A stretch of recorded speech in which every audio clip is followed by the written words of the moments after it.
theory is that defund the police somehow is going to increase crime and all that sort of thing. And the people who support the defund the police moniker has been really getting hit. Look at the crime that's happening, and now you're talking about defund the police.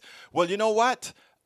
Listen to what Brittany has to say. She has an interesting take, a more prescient state, and I think when you listen to her, you'll realize that we have a lot of work to do as far as messaging is concerned, but the reality is there's much more to do. Check this out. We'll take it on the other side. Brittany, tomorrow is primary day for New York's mayoral race. Crime is the #1 issue among Democrats. Those are the people voting. What does that say about the defund the police movement? Do people know what it means? Do they know what it is? Do they know what they want? So, Stephanie, I think it's important to begin with the simple fact that all of us, and I do mean all of us, want safer communities. Everyone wants and deserves to be able to walk out of their home, walk freely on the street, play with their child, and ensure that everyone is safe while doing so. But what we also know to be true is that defunding the police is not just about taking money out of an institution that continues to prove ineffective. It's also about refunding the people. It's about ensuring that the services that people need to ensure safe communities from the ground up are actually being funded and resourced to their full capacity. I think that there are a lot of police unions and GOP operatives that would like for us to believe that this recent crime wave has everything to do with this idea of defunding the police. But guess what, Stephanie? The police haven't been defunded. You actually look at the 50 largest cities' law enforcement spending as a share of the general expenditure in each of those cities actually rose slightly from 13.6% to 13.7%.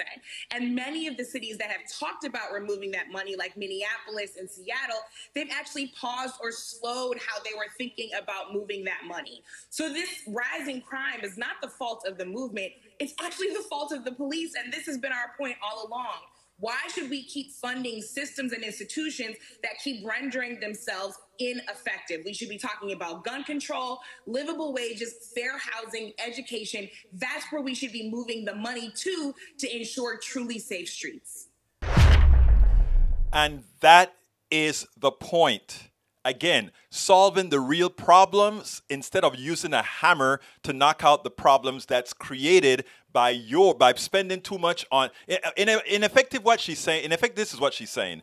We have funded the police. We have given the police a lot of money that could have gone otherwise to empower people, and that empowerment of people would have created less crimes. But instead, what we get is all that funding going to police officers, all that funding going to police departments to buy a whole lot of crap to really hurt people, and you get more crime because the people are less satisfied with, or not less satisfied, but they get less resources to improve their lives. And of course, it's a snowball effect. And guess what? We are seeing the snowball with the increase in crime. It's a shame. She's right.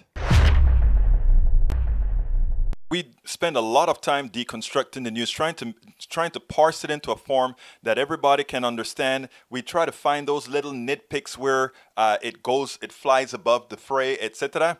If you really like these videos that we do, I want to ask a big favor. Please go ahead, number 1, subscribe to our channel, and number 2, please join if you can. Thank you so kindly for watching. Keep watching. Please remember to share. We must populate the entire internet with our progressive message, a message that we know is what most Americans say that they want. So help us, please join.